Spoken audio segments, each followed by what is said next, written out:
Halo, Assalamualaikum warahmatullahi wabarakatuh. Kembali lagi dengan Adi di Ngoko Podcast. Kita sekarang ngobrol dengan Ibu Adi Naning Adi Wongso. Ya. Makasih Bu atas waktunya, kesibukannya Ibu. Kita sedikit meluangkan waktu diskusi lah Bu, gitu soal maksudnya itu desa sehat tuh Bu. Ya. Akan ada perubahan sedikit kultur budaya bahwa kita tuh Indonesia menuju Indonesia sehat gitu kan, banyak tuh Bu, dilihat dari sanitasi, jadi mungkin dari letak-letak perumahan, rumah-rumahnya. Setiap rumah itu kan harus ada manajemen untuk sanitasinya, juga kebersihannya dilihat. Nah, mungkin tanggapan Ibu selama ini yang Ibu bergelut nih panjang di Ya. di dunia kesanitasian itu loh Bu. Ya. Nah, iya. Gimana tanggapan Ibu nih masuknya desa sehat gitu loh Bu? Terima kasih. Saya terus terang, saya bukan backgroundnya sanitasi, tapi karena saya diundang untuk ikut conference di Jepang, nggak ada yang mau, ya, karena itu nggak seksi, ya kan? Bener nggak seksi. Saya cuma mendengarkan program dunia itu apa. Tahun 1999, saya nggak bakal lupa, itu bulan November di Jepang. Nggak ada yang mau, arsitek nggak ada yang mau, diminta untuk datang.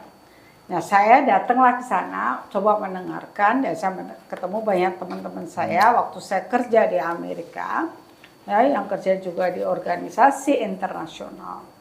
Nah, saya sebagai desainer atau arsitek lingkungan, saya kan cuma bikin bangunan bagus, cantik, tapi nggak kepikir bagaimana untuk kesehatan manusia. Jadi pada tahun itu disampaikan bahwa Asia Pasifik itu mengalami suatu hal yang luar biasa. Satu, jumlah penduduk bertambah, perubahan iklim terjadi, ya. Barangnya 1999, dan juga adanya low cost carrier.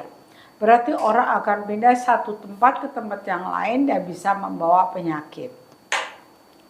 Ya, pertama kali saya juga harus belajar apa sih itu ini maksud, tapi saya tertarik, terserang. Akhirnya saya diminta menjadi co-founder dari World Toilet Organisasi. Ya, ketuanya kebetulan namanya Jack Sim. Nah, kan saya pulang ke Indonesia kan orang-orang di sini kan apaan itu? Mau bicara masalah kotoran. Itu nggak seksi. Saya hanya di sini benar-benar didukung sama almarhum Pak Ardika, yang dulu kebetulan dia teman baik, dia menteri pariwisata. Dia bilang kita butuh sanitasi bagus untuk pariwisata. Tanpa sanitasi turis pasti tidak akan suka. Gak ada orang bisa mendelegasikan dirinya kalau udah ada panggilan alam, pasti kan harus pergi. Habis Pak Ardika ada Pak Jerowacik. Pak Jerowacik ini juga istrinya juga ikut. Muka Indonesia ada di airport. Maka itu kalau Anda lihat sekarang airport sekarang mulai bersih kan, Angkasa Pura 2 di Terminal 3. Tapi perlu waktu cukup lama untuk memperbaiki. Karena dulu kan ada gayung, ada ember, basah di semua, ya kan? Itu mindset, merubah mindset itu tidak mudah dan tidak murah. Nggak ada perusahaan mau ngasih uang untuk ngajarin, ya, pendidikan kan hanya kelihatan. Ya kalau kamu bikin bangunan, ya saya mau bayar gitu kan, kelihatan. Tapi kalau hari ini kan enggak, merubah mindset, merubah perilaku manusia itu perlu waktu. Nah, saya suka karena mereka juga sangat responsif dan mengerti sehingga bisa berhasil, ya. Bandara Soekarno-Hatta bersih kan, kalau Anda lihat kan, siapa aja yang harus kita ajak, tidak hanya yang bersihkan, tapi juga operatornya, yang pemiliknya harus juga mengerti, juga pemakainya. Jadi kita harus edukasi publik. Nah, untuk membuat Indonesia mempunyai muka secara internasional itu penting sekali. Karena terus terang dari awal saya ngikutin, mereka tuh sudah melihat jauh ke depan. Nah, ini kadang-kadang tidak mau ditangkap oleh para orang-orang yang di Indonesia. Jadi tahun itu kita harus hemat air. Maka itu ditekankan semua kloset, tempat untuk sanitasi, hemat air. Jadi cuma berapa detik kan ditekankan. Dibagi dua itu ya Bu ya? Ya, 2 detik. 2 detik. Ya. Kemudian klosetnya yang dulunya bisa 14 liter, sekarang 4 liter, ya 3 liter. Karena mereka sudah bisa melihat apa yang akan terjadi dengan jumlah penduduk ke depan. Dan industri banyak yang bisa menerima, tapi arsitek sama itu karena mau cari yang murah yang ada gitu kan ya, itu kan sebetulnya mereka harus juga membuat namanya transformasi supaya bumi kita selamatkan. Kita cuma punya satu planet bumi ya, jumlah orangnya bertambah, apalagi kalau kita bahas hari ini masalah air, semua orang pasti butuh air, nggak ada yang nggak butuh air ya kan. Nah, orang Indonesia kalau ngerjakan sanitasi, dia kan cebok, ya kan? Belum kemudian air wudhu pakai ya, belum menggunakan juga toilet paper di kota-kota. Mereka cuma bisa mengambil dari alam, tapi tidak bisa memberi kembali kepada alam. Nah, ini yang harus kita ajarkan kepada masyarakat generasi ke bawah. Perubahan-perubahan itu tentunya harus kita ikuti setiap kali dengan organisasi dunia. Mulai dari kurangi air, kemudian mereka mengetahui bahwa telapak tangan ini pembawa penyakit kemana-mana. Maka itu tahun 2007, 2008 itu kan cuci tangan sedunia, ya kan? Industri diajak untuk mengajak anak-anak sekolah. Ya, itu kan perlu waktu untuk mendidik. Nah, kalau kita mau merubah Indonesia, mempunyai sanitasi yang baik, saya waktu itu bicara sama konsultan di Amerika, need a 3 decade, 30 tahun konsisten. Itu kan merubah budaya, merubah kebudayaan, tidak mudah. Perubahan pun terjadi dalam perjalanan, anak-anak muda pergi kan, selalu kalau kita di airport kita lihat selalu dulu orang-orang bawa golf course, golf stick segala macam. Sekarang kan berubah, mereka bawa surfing. Jadi proses di airport pun juga harus berubah. Dan dengan adanya ini semua, maka itu harus disediakan juga 2005-2006 bapak ibu bawa anak, ya maka itu harus ada nursery untuk ganti popok, ya nanti itu kan bisa mereka nggak punya pembantu, jadi bapak bisa ibu yang mengerjakan. Nah, terus habis itu tahun 2010 makin banyak disable ya, juga itu yang pergi, maka itu harus dipikirkan bagaimana menyediakan sarana untuk mereka. Jadi semua itu harus dipikir di dalam sanitasi, maka itu ada disable toilet itu udah lama, tapi harus ditekankan kembali ya. Tidak hanya sekedar ada handle, tapi handle-nya itu harus berfungsi. Yang sering orang bilang, handle kayak dekorasi. Padahal itu harus bisa narik orang, ada ukurannya. Itu standar. Dengan keadaan sanitasi di Asia semakin buruk, maka itu ASEAN mengadakan namanya ASEAN Public Toilet Standard. Kemudian saya juga diminta untuk memimpin, itu ada di bawah semua kementerian pariwisata dari ASEAN, ya. Dan kita kalau Anda mau baca bisa diambil dari Google ASEAN Public Toilet Standard, supaya di ASEAN itu bisa juga maju sanitasinya bersamaan supaya kebutuhan. Karena terus terang kita tidak sama dengan Eropa. Eropa kan ingin jualan ke Indonesia gini-gini. Saya emang orang yang agak nekat, saya selalu katakan nggak bisa. Orang Indonesia sama orang Eropa beda. Kita satu lembab, ya lembab, makanannya juga lebih basah. Eropa kering, makanannya lebih kering. Mereka 4 musim, kita cuma 2 musim. Jadi kita harus lihat secara geoengineering, geososial sama geocultural, nggak bisa disamakan. Memang tidak mudah, tentu orang-orang Barat tidak mau menerima pada awalnya, tapi kan akhirnya bisa diterima tahun yang lalu bahwa kita harus melihat itu dari sudut situ. Ya karena kebiasaan orang Indonesia dulu, kalau kita lihat secara historis, bisa buang hajat di mana aja, Dolbon sama Doli di mana aja, nama di hutan, di bawah pohon, ya kan. Dulu masih nggak ada banyak rumah, kemudian mereka jadi ada perkampungan, ya, jadilah di sungai. Tapi di sungai mereka juga kadang sambil ngobrol kiri kanan, ya kan, jarang ketemu, ngobrol di pinggir sungai.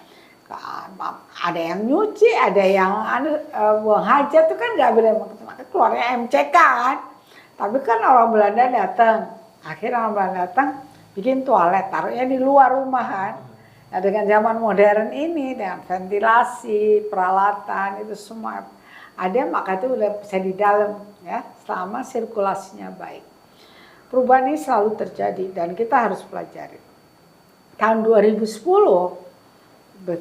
kita merasa bahwa air tanah kita sudah terkontaminasi oleh chemical. Orang bicara tentang green cleaning, membersihkan dengan bahan-bahan yang ramah lingkungan supaya air kita tidak rusak. Ya. Jadi kita harus ikuti. Tahun 2015 dikatakan, if we don't have a healthy nation atau satu negara yang sehat.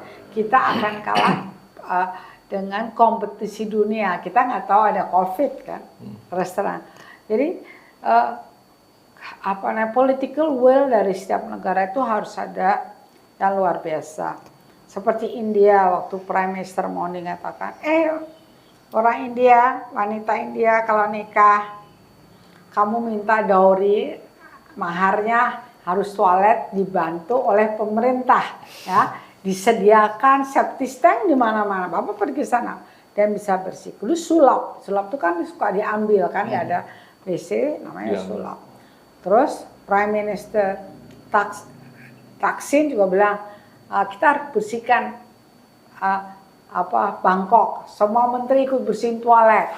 Kemudian juga waktu Shanghai Expo itu presidennya, semua kan lebih besar kan orang-orang China yang datang ke situ. Nah, mereka kan nggak ngerti, ya, bisa disuruh bersihin di depan situ yang nunggu nenek-nenek semua.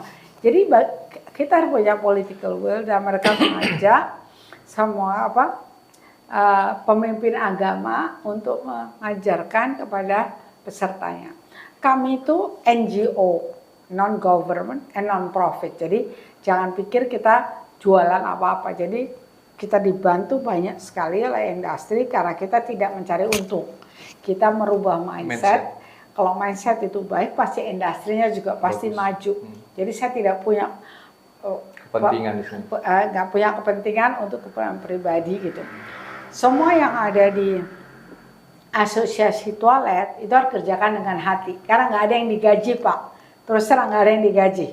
Kecuali satu orang yang sekretariat gitu kan, yang tiap hari. Tapi yang lainnya harus itu. Karena kita tidak bisa merubah mindset atau merubah itu kalau kita nggak punya hati. Gitu. Memang nggak gampang, Pak, ya, saya terus terang. 23 tahun saya kerjakan, nggak seksi, nggak ada yang tertarik. Tapi sekarang semua pada teriak. Karena apa? Kalau negaranya tidak bersih, tidak healthy, nggak ada yang mau datang. Itu kan orang yang sekarang mau lihat adalah sehat. Anak generasi yang muda-muda kan inginnya kemana-mana sehat. Bersih. Ya, bersih, sehat, ya gitu. Higienis ya, Bu. Dan hygiene. Nah, itu kan. Sehingga tahun 2015 kurang lebih katakan, kalau kita nggak punya negara yang bersih dan hygiene, kita akan kalah kompetisi. Kita belum tahu namanya COVID, ya kan, tahun 2000 kan, airport ditutup segala macam. Siapa sih orang hari pertama kalau ada bencana pasti lagi ke airport supaya keluar dari negara atau keluar dari daerah tersebut. Jadi airport harus ditekankan mempunyai sanitasi yang baik. Selain itu juga masyarakat harus mengerti cara menggunakan sanitasi dengan baik, ya. Jadi etikanya harus ada. Dulu kita bisa ngelarang-larang, sekarang beretika. Dengan kemajuan ini semua, banyak baby boomer, ya, baby boomer yang seumur-umur ada 70 tapi masih suka berpergian. Dan mereka beda dengan orang disable. Maka itu beberapa negara, itu sudah menyediakan namanya disable toilet. Toilet untuk para lansia. Ya, bukan disable, karena disable beda dengan lansia. Ya, Kita juga akan menuju ke situ, ya. Ya permasalahannya kita itu karena setiap kementerian itu pola berpikirnya beda-beda. Harusnya menjadi menyatu untuk mempercepat sanitasi kita lebih baik gitu. Kalau menurut saya ya, kita gagal di SDG karena airnya kotor, tidak ada edukasi kepada masyarakat. Penggunaan hari ini dibangun 3 bulan lagi sudah kembali lagi ke sungai, dolbon sama doli, brodol di kebun atau brodol di kali. Itu kan nggak lucu gitu kan. Harusnya mindset itu emang tidak mudah ya. Dan merubah mindset itu perlu kesabaran dan kita harus punya cerita kenapa mereka harus berubah. Dan perubahan di zaman sekarang ini luar biasa ya.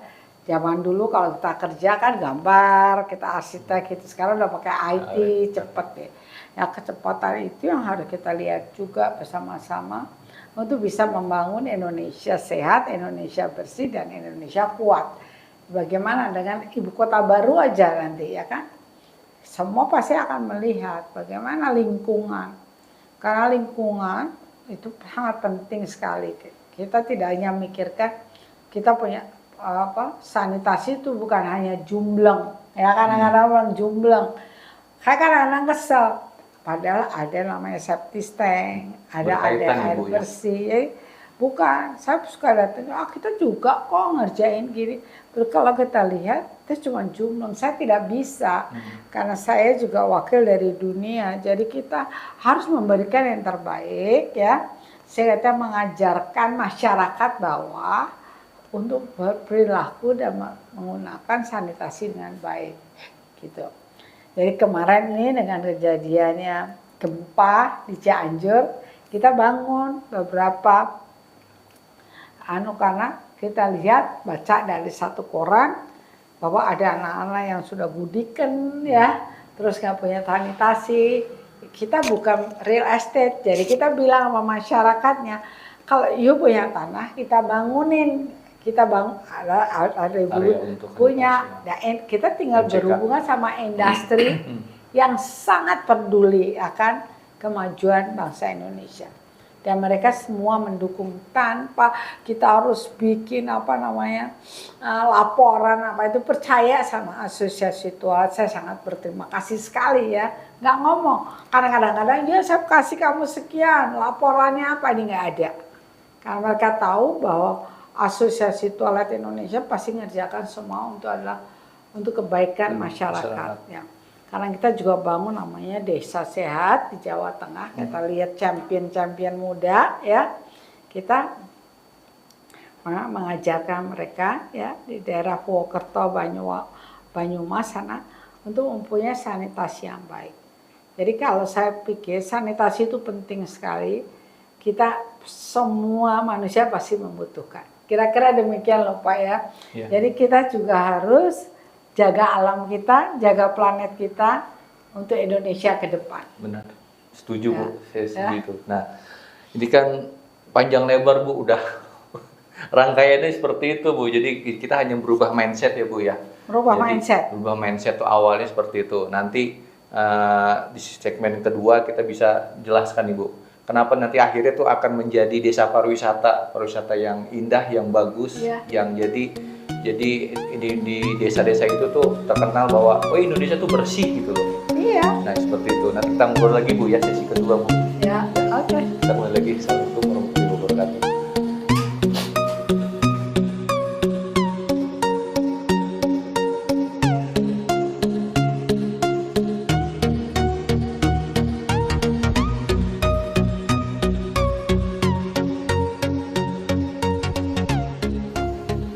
Kembali lagi dengan Adi di Ngoko Podcast. Kita tadi sudah panjang lebar Ibu menjelaskan soal perubahan iklim, nanti jadi berubah air berkurang, makanya harus ada mindset berubah gitu. Jadi biar sanitasi juga kita bersih, higienis, dan tadi lebih sehat Ibu ya. Itu tiga kunci utama tadi. Nah, sekarang kita saya mau nanya nih Bu soal program Desa Sehat tuh Bu. Itu kan nanti berimbas kepada pariwisata, bahwa Indonesia itu bahwa dikenal Indonesia tuh bagus, desanya tuh bagus. Selain bagus indah pemandangannya, justru ramah sama orang-orangnya, lebih higienis, sehatnya itu loh Bu yang dilihat. Nah, itu tidak mudah ya Pak ya, Iya, karena itu itu gimana tuh tanggal itu? kita harus duduk dengan masyarakat, merubah mindset mereka. Bagaimana mereka mempunyai secara higienis, bagaimana mereka bisa melayani ya turis ya, supaya mereka juga senang. Kan melayani tidak gampang Pak ya kan. Kita harus punya budi pekerti yang baik, ya etika yang baik gitu. Karena terus terang selama saya membantu Kementerian Pariwisata, itu kan harus diajarkan etikanya, ya selain merubah mindset etika. Jangan Indonesia nanti dibilang ya ada toiletnya tapi orangnya nggak sopan, aja. Ya segala macam. Jadi berkaitan tuh Bu ya. Ya, jadi dengan adanya sekarang kalau kita lihat banyak orang-orang yang backpacker itu segala macam. Berarti kan tempat makan itu juga harus bersih dan hygiene. Saya diminta salah satu perusahaan, Ibu bisa nggak bantu saya? Itukah satu desa tentu suka bikin apa ngirim makanan Gojek gitu. Bersih, saya kasih deh supaya lantainya mereka itu semua dikasih keramik, disponsori sama salah satu perusahaan. Nggak gampang kan? Kalau dari dapurnya udah bersih, lantainya bersih, pasti yang keluar dari makanan-makanan pesanan itu juga bersih. Kira-kira kan pemikiran industri begitu. Tapi kan kita juga harus bicara sama masyarakat yang mau tidak Merubah seperti ya, itu. merubah masyarakatnya satu desa gitu ya. Nah ini kan terjadi sekarang anak muda lebih banyak bagi makan di luar daripada masak, ya kan? Ya kan? Kan lebih efisien. Jadi kita juga lihat. Nah kalau kita lihat pada tourism, kita harus menyediakan banyak sekali lokasi untuk buang hajat juga. Terutama mereka yang pergi suka outdoor. Kan banyak suka outdoor. Nyari toilet bisa 3-4 jam. Ya kan? Terus tidak disediakan tempat sampah. Nah di sini ada perbedaan. Gunung-gunung atau itu kan ada di bawah KLHK. Sedangkan orang yang datang, orang-orang turisme itu kan sehingga tidak ketemu gitu loh. Jadi seperti kalau ke Rinjani kemana kan harusnya diatur. Ya sepertilah di Peru tuh, ya di Peru tuh ada hari-hari tertentu hanya boleh orang lokal ya Machu Picchu ya yang boleh ke sana. Dan mereka hanya boleh sampai ke atas berapa jam. Sekarang mereka dengan jumlah orang mau naik gunung diatur jamnya, diatur waktunya supaya tidak hanya 1.000 orang naik sana bawa makanan buang di mana-mana. Kalau kita lihat mereka kalau nggak ada sampah mereka buang seenaknya kan. Ya pikir alam akan mengambil, tidak, kalau itu plastik susah. Jadi memang edukasi kepada mereka turis juga ya, pelancongnya juga, edukasi juga kepada mereka yang operating itu. Terutama sekarang kan banyak sekali anak muda yang ingin outdoor ya kan. Nah itu kalau kita lihat kan kasihan. Karena terus terang fasilitas publiknya di desa-desa itu kan makin hari makin kecil, terutama di kota besar. Kalau sore hari kita kadang-kadang lihat satu keluarga ada di pinggir jalan gitu kan. Nah itu kita harus pikirkan, jangan anak-anak itu bisa seenaknya, ya kasihan. Real estate yang punya tanah itu, aduh kadang-kadang saya kasihan deh. Ya tapi karena tidak ada fasilitas publik, itu penting sekali ya.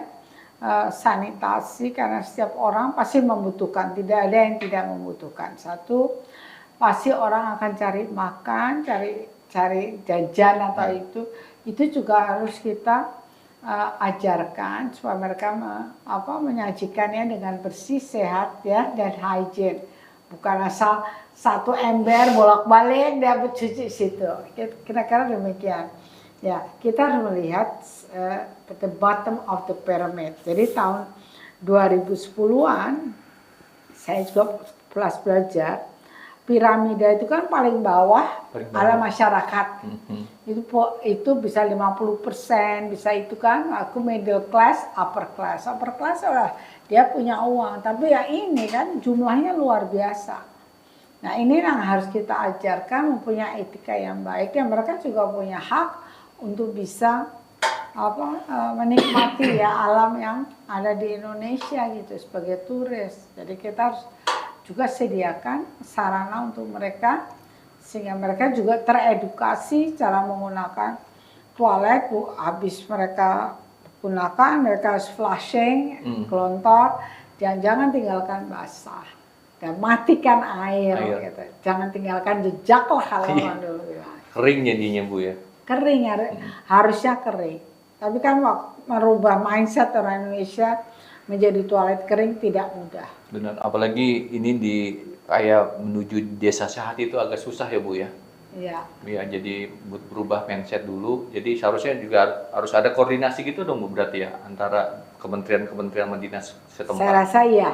Ya, karena kita bikin namanya World Toilet Day tahun yang lalu kita undang bukan umum tapi kita undang semua organisasi yang memiliki public facilities seperti pompa bensin, benar itu. Klinik ya, mall, tempat objek pasar, wisata ya. Supaya mereka mengerti itu. Iya soalnya selama ini jangankan itu Bu, kalau kita sempat pariwisata aja tuh kadang-kadang jumlah pengunjung tidak memandai dengan jumlah toilet itu loh Bu. Harus dipikirkan juga seperti ya, itu. mereka take for granted kan. Iya. Tapi kan sekarang kita harus belajar semuanya.